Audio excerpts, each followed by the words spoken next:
नमस्कार, cyclone forecast में आप सभी का स्वागत है। इस वीडियो में हम बात करेंगे बंगाल की खाड़ी में बहुत जल्द ही चक्रवाती तूफान बनने जा रहा है। कई सारे वेदर मॉडल्स हैं जो इंडिकेशन कर रहे हैं कि दक्षिणी बंगाल की खाड़ी के ऊपर एक ट्रॉपिकल सिस्टम उभरने की संभावनाएं जो है वो बन चुकी है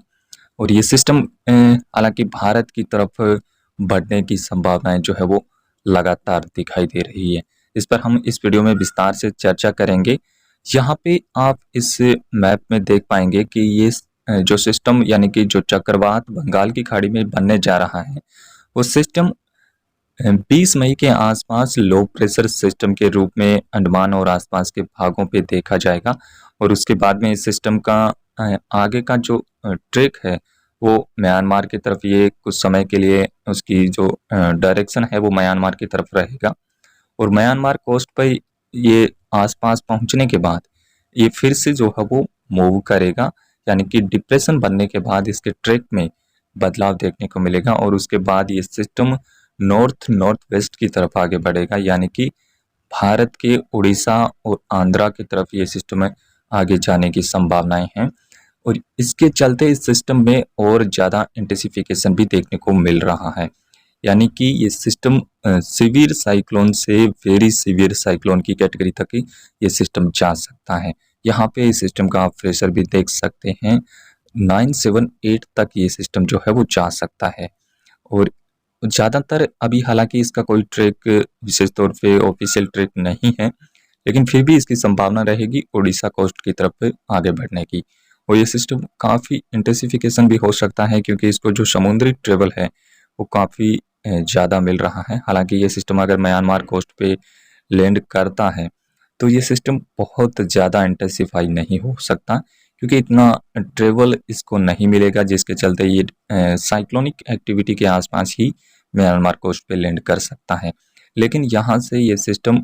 मूव कर रहा है और भारत के राज्यों यानी कि विशेष करके आंध्रा के उत्तरी भाग और उड़ीसा की तरफ ये सिस्टम जो है वो आगे बढ़ता हुआ दिखाई दे रहा है। इस पे आप रेनफॉल मैप में भी देखेंगे तो ये सिस्टम इसके प्रेशर के माध्यम से आप एक अंदाज़ा लगा सकते हैं। उसके बाद हम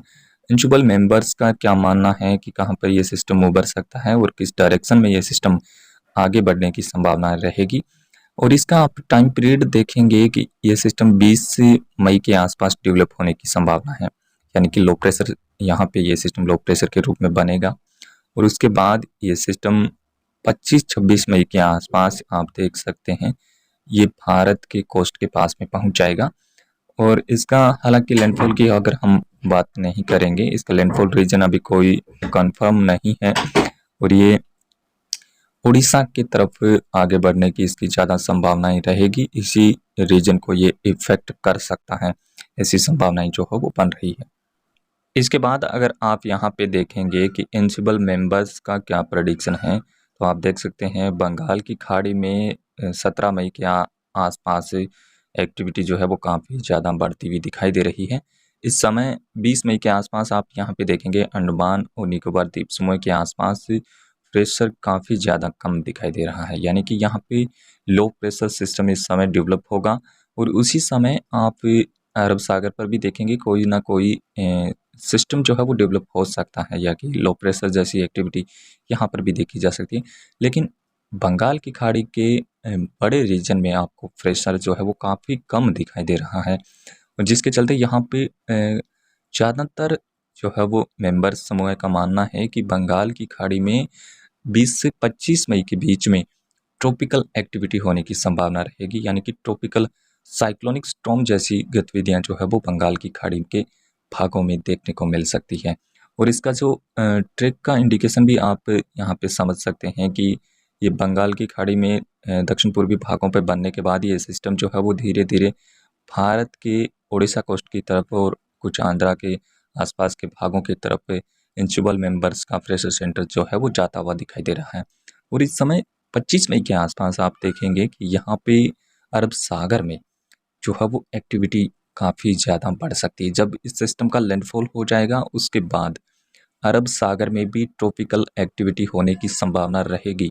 विशेष करके आप देख सकते हैं कि केरला कोस्ट के पास में ट्रॉपिकल एक्टिविटी होने की संभावना है। बन रही है लक्षद्वीप और आसपास के भागों पे ये सिस्टम उभर सकता है और इसके बाद इस सिस्टम का कितना इंटेंसिफिकेशन देखने को मिलेगा, ये सिस्टम कहाँ पर जाने की संभावना है, किस ट्रैक को ये फॉलो करेगा, वो आगे धीरे-धीरे चीज़ें क्लियर हो पाएगी। लेकिन अभी के प्रेडिक्शन के मुताबिक इंशुबल मेंबर्स के जो प्रेडिक्शन है वहाँ पे आप देख सकते हैं कि बंगाल की खाड़ी में जो सिस्टम बन रहा है वो काफ़ी ज़्यादा कन्फर्म है। लेकिन अरब सागर में जो सिस्टम बनेगा,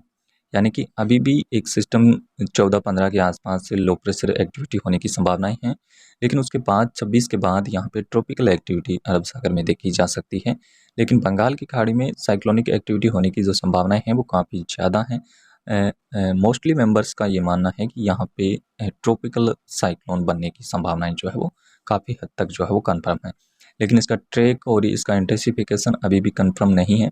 और ये चीज़ें हम लगातार इस सिस्टम पर नज़र रखेंगे और आपको लगातार अपडेट करेंगे कि ये सिस्टम भारत के किन भागों को इम्पैक्ट कर सकता है और इसका फाइनल में जो ट्रैक है वो क्या होने वाला है और किन राज्यों को ये सबसे ज़्यादा प्रभावित कर सकता है। क्योंकि